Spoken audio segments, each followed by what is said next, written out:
Intentional talent structuring is not just about having the right people in the room, it's about designing your organization so that every person is operating in their zone of genius with complete clarity around what success looks like. It's not enough to hire great talent and hope for the best. If you don't take time to build intentionality into how roles are defined, how teams are structured, and how outcomes are measured, you're going to end up with chaos disguised as a fast-paced company. Intentionality is the difference between an average team and a hyper-forming one. Most businesses grow reactively. You bring someone on because you're overwhelmed. You tack on responsibilities to a role that already exists instead of stepping back and asking, what does this function need to accomplish, and what kind of person is uniquely wired to succeed in this area? That's the starting point of intentional talent structuring, starting with the function, not the person. You don't build a role around an individual's personality, you design a role around the outcome you need, and then you find the person whose capabilities and goals match that. Too often, leaders skip over this clarity phase. They want someone who's good with people or a go-getter, but they haven't defined what the job is supposed to produce. So now you've got a person who's enthusiastic and has a great attitude, but is drowning in ambiguity. That's not fair to them, and it's a recipe for underperformance.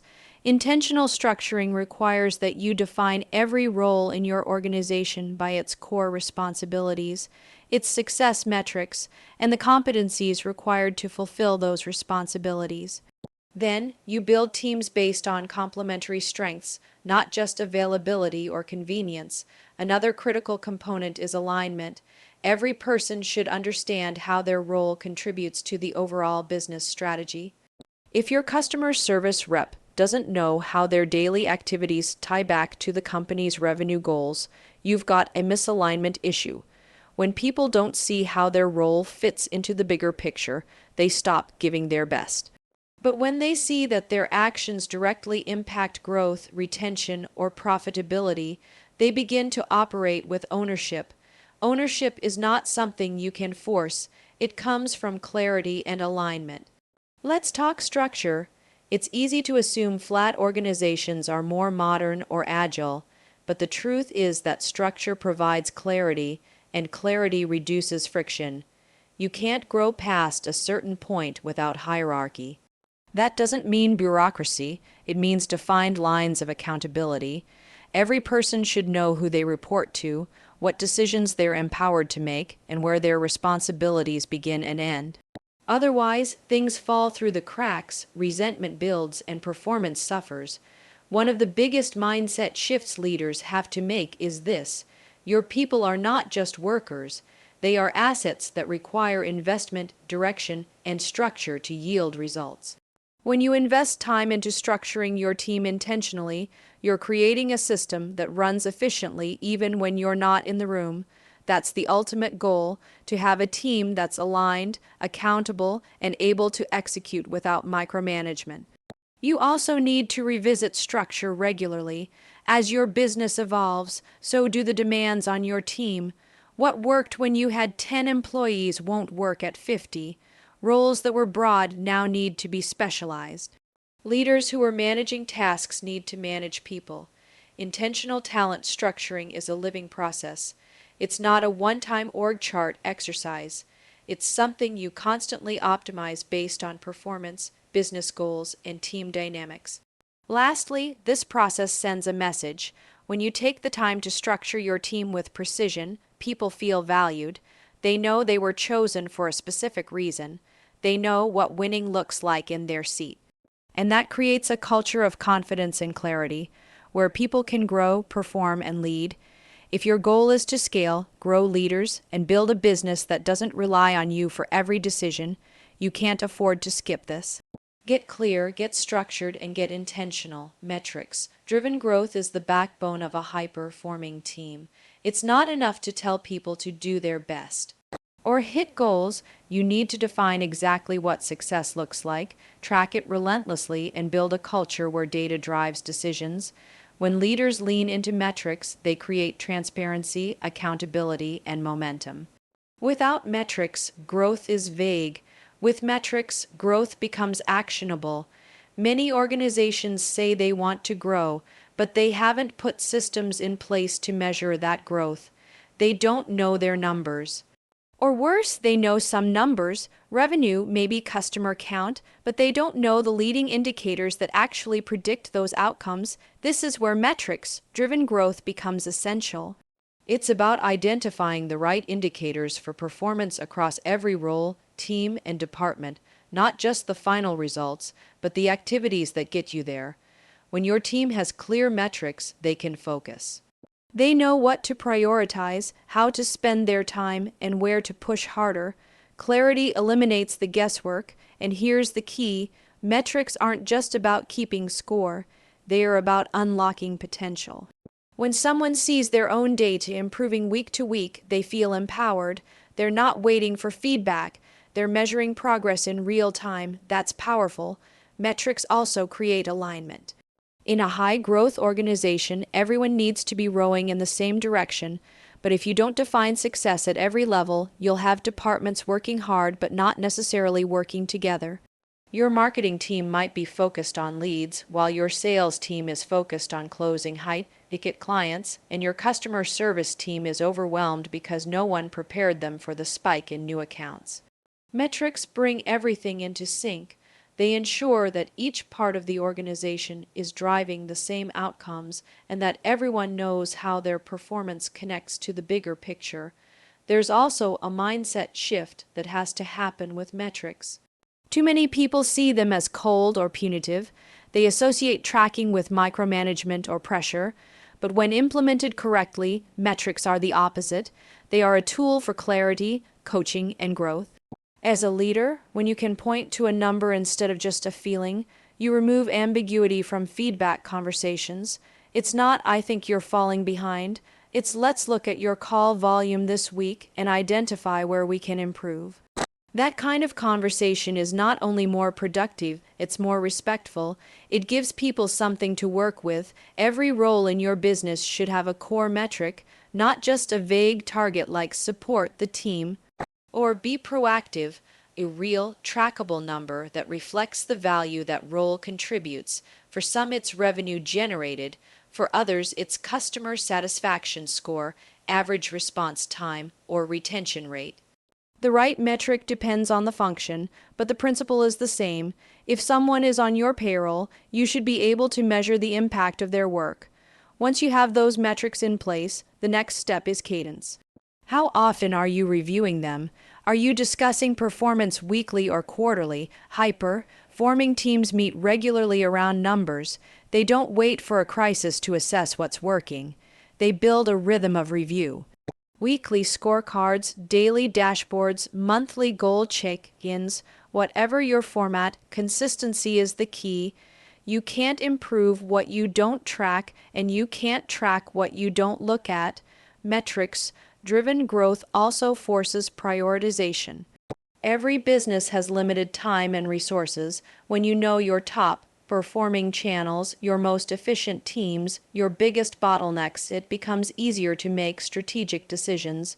You stop guessing and start allocating based on data. That's when you see exponential growth, not because you're working harder, but because you're working smarter. Lastly, metrics create a culture of ownership. When people know their numbers, and those numbers are visible to the team, they take responsibility. They self-correct. They compete with themselves and each other in a healthy way. You create a culture where performance is not just expected, it's celebrated. Metrics-driven growth isn't about being data-obsessed. It's about being growth-obsessed. It's about building a team that doesn't settle for assumptions, that doesn't tolerate vagueness, and that rises to meet clear, measurable standards. Because when everyone knows the target, everyone can hit it. Accountability is often misunderstood. People tend to associate it with blame, pressure, or punishment, but true accountability is none of those things. Accountability is empowerment. It's the process by which people are given the clarity, structure, and ownership they need to succeed. When you build a culture of accountability, you're not controlling people, you're unlocking their highest potential. At the core of accountability is clarity. People cannot be held accountable for outcomes they don't understand. So many teams struggle not because their people lack talent or drive, but because they're operating in ambiguity. They don't know what's expected of them. They don't know how their performance is being measured. They don't know what success looks like in their role. Without that clarity, people become reactive. They guess, they hope, they try their best, but often fall short, and not because they're incapable, but because the target was never clear to begin with. When you bring accountability into the culture, you start with defining roles, responsibilities, and expectations. You set goals and KPI. You create a standard of performance. Then you communicate it openly. And that clarity doesn't create pressure. It creates freedom, because now your team knows exactly what is expected, and they can rise to meet it. They can own their outcomes instead of constantly seeking approval or direction. That's empowering. There's a misconception that accountability stifles creativity or morale. The opposite is true. High performers crave accountability. They want to know where they stand. They want to be measured. They want feedback. The people who fear accountability are usually the ones who are used to hiding in the gray area, where nothing is clearly defined and performance is subjective. But when you create a system of accountability that is fair, consistent, and focused on growth, you don't push people down, you pull them up. Another powerful aspect of accountability is that it eliminates confusion around responsibility. In low accountability cultures, problems are constant because no one knows who owns what. Deadlines are missed, customers are frustrated, team members blame each other. It becomes a cycle of pointing, and excuses. But when accountability is built into the fabric of the organization, there is no question about ownership. If something isn't done, you know exactly where to look. That doesn't mean you punish people. It means you coach them. You develop them. You guide them to a higher standard. Coaching is a crucial part of accountability. This isn't about checking boxes or running performance reviews once a quarter. It's about consistent, real-time feedback. It's about having direct, honest conversations that challenge people to grow, and those conversations are only effective when there's a clear baseline. You can't coach performance if you're not measuring it. You can't demand growth if you haven't defined expectations. Accountability makes coaching possible, and effective coaching makes growth inevitable. When accountability is absent, underperformance becomes normalized. And once that happens, it starts to spread. The high performers on your team see that others are getting away with doing less, missing deadlines, or falling short without consequence, and that destroys morale. Accountability protects your culture. It signals that results matter, that excellence is expected, and that everyone is responsible for their role in the company's success. But perhaps the most overlooked aspect of accountability is the confidence it creates. When someone starts consistently meeting or exceeding their metrics, when they know they can be trusted to deliver, when they see themselves growing month after month, that builds real confidence, not the kind that comes from praise, but the kind that comes from proven capability. And confident people perform at a higher level. They innovate, they lead, they own more. That's the empowerment piece. Empowered teams don't wait to be told what to do. They anticipate, they execute. They solve problems, and that doesn't happen by accident. It happens when accountability is normalized, when excellence is expected, and when people know they are responsible for results, not just effort. So if you want to empower your team, stop trying to motivate them with words alone. Give them the gift of accountability, set clear goals, track performance, have tough conversations, celebrate wins. And make it known that everyone is responsible for outcomes, not to shame them, but to build them, because when people are truly held accountable, they don't shrink, they rise. Customized development plans are one of the most valuable investments you can make in your people. They signal to your team that their growth matters, that their careers have direction, and that the company sees them not just as workers, but as long-term assets. Yet most companies treat development as a one-size-fits-all process. They run generic trainings, offer vague mentorship, and expect that to somehow unlock top performance. That approach doesn't work. Growth isn't generic, it's deeply personal. If you want real transformation, you have to tailor development to the individual. People come into your business with different strengths, different gaps, and different goals. Some want to move into leadership, others want to become experts in their craft. Some are motivated by challenge, others by stability.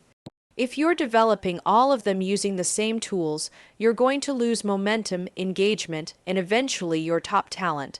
Customized development plans fix that. They create a structured path for each team member based on where they are, where they want to go, and what the business needs. The process begins with intentional conversations. Too many leaders assume they know what their people want without asking. Don't guess. Sit down with each person and ask, where do you see yourself in 12 months? What skills do you want to develop? What areas of the business are you curious about? These questions uncover more than goals. They reveal drive, commitment, and hidden strengths. Once you know what someone is aiming for, you can help them map a realistic, measurable, and strategic plan to get there. That plan should include three components: skill development, exposure, and accountability. Skill development is the tactical side: training, certifications, new tools, workshops. It's where gaps are closed. Exposure is equally important. People grow faster when they're placed in new environments, presenting in meetings, shadowing leaders, leading small projects. Experience is often the fastest teacher, and giving someone access to a room they've never been in can accelerate their learning tenfold. Finally, accountability ensures the plan stays on track. A development plan with no checkpoints is just a wish list. Progress should be reviewed monthly, wins should be tracked, barriers should be addressed early. Customized development is also a retention strategy. High performers want to know that growth is possible in your organization. If they don't see a future, they will create one elsewhere. But when they see that you've taken the time to build a plan just for them, one that reflects their ambitions and strengths, they feel seen, and when people feel seen, they stay. Not out of obligation, but because they believe they can do their best work with you. Leaders often say they don't have time for this level of individual focus, but the truth is, you don't have time not to. Replacing an employee costs far more time and money than investing in their development, and when you systematize the process using templates, monthly check-ins, and goal tracking tools, it becomes scalable. You don't need to micromanage growth. You just need to create the structure that allows people to move forward and then coach them through it. It's also important to align development plans with business goals. Growth for the sake of growth is not the goal. You're building individuals who contribute more effectively to the mission of the company. That's why every customized plan should include metrics that tie back to business performance. Whether it's revenue, retention, process improvement, or customer satisfaction, development should always drive results. This alignment ensures that both the individual and the company benefit, and that growth is mutually reinforcing. Customized development also fosters a culture of ownership. When people are co-authors of their plan, they're more committed to executing it. They take initiative, they seek feedback, they make strategic decisions about how to spend their time. And they stop waiting to be told what to do because they're now actively steering their own growth. Development isn't something you do for people. It's something you do with them, and the more intentional, specific, and personalized it is, the more powerful the results. A team that's growing is a team that's engaged, and a team that's engaged is unstoppable. If you want better performance, don't just demand more. Build plans that help people become more. Great leaders don't build followers, they build other leaders. That's the ultimate multiplier of impact in any organization. When leadership is concentrated at the top, growth is limited by one person's capacity. But when leaders create systems, culture, and development paths that produce new leaders, the organization becomes scalable, resilient, and agile. This kind of leadership requires a mindset shift, It's not about being the smartest person in the room or the hero with all the answers. It's about equipping others to think critically, make decisions, and own outcomes. Leadership is not a spotlight, it's a platform. The first step to building leaders is giving people ownership. That means you stop solving every problem yourself. You stop micromanaging. You start empowering others to take full responsibility for results, not just tasks. Ownership is where leadership begins. If someone is only responsible for completing assignments, they'll never learn how to lead. But if they're given control over outcomes and supported through challenges, they develop the confidence and capability required to lead others. It's also about setting the standard. Leaders model behavior.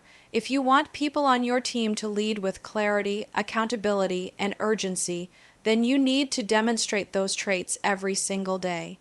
Your team is always watching. They notice how you communicate under pressure, how you handle mistakes, how you talk about vision and values. Every interaction becomes a leadership lesson. You're not just running a business, you're setting the tone for what leadership looks like in your culture. But modeling alone isn't enough. You have to actively coach. Developing leaders means making time for intentional feedback, not just during performance reviews, but in real time. When someone makes a decision, walk them through it. When something doesn't go well, don't just correct it, ask questions. What was your thought process? What did you learn? What would you do differently next time? This kind of coaching builds critical thinking. It teaches your team not just what to do, but how to lead through uncertainty, how to manage trade-offs, how to stay focused on the big picture. You also have to create opportunities for leadership before someone has the title. Leadership isn't a job description, it's a behavior. Give people projects, let them lead meetings, put them in charge of onboarding new hires. When you create safe spaces for people to practice leadership, they grow. And you learn quickly who is ready for more. Don't wait for someone to ask for a promotion. Start preparing them for it now, because by the time the role is open, it's too late to start development. One of the biggest mistakes leaders make is confusing loyalty with leadership potential. Just because someone has been with you a long time doesn't mean they're ready to lead. Time served is not the same as skills developed. Leadership readiness is about behavior, mindset, and performance, not tenure. That means you need a system for identifying and nurturing leadership potential, who's already acting like a leader, who's hungry to grow, who's demonstrating initiative, ownership, and strategic thinking. Those are your future leaders, and when you find them, invest in them, provide resources, mentorship, and stretch goals, set expectations higher, hold them to a different standard. People often rise to the level of belief others have in them. When someone knows you see them as a future leader, they start acting like one. They step up. They take the mission personally. That belief, backed by action, is transformative. As your team grows, you'll find that the leaders you build begin to build other leaders. That's when your organization becomes truly scalable. One person can only do so much, but if you've developed 10 leaders who each build 5 more, the impact multiplies. Culture, vision, and excellence are replicated, not diluted. That's the mark of a great leader, not just what they accomplish, but what they enable others to accomplish without them.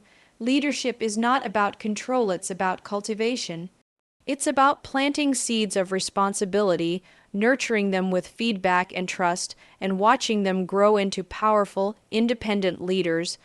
This isn't a soft skill, it's a business strategy, because companies that prioritize leadership development outperform those that don't.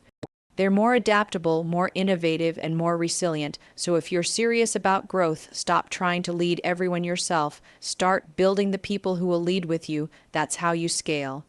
That's how you win.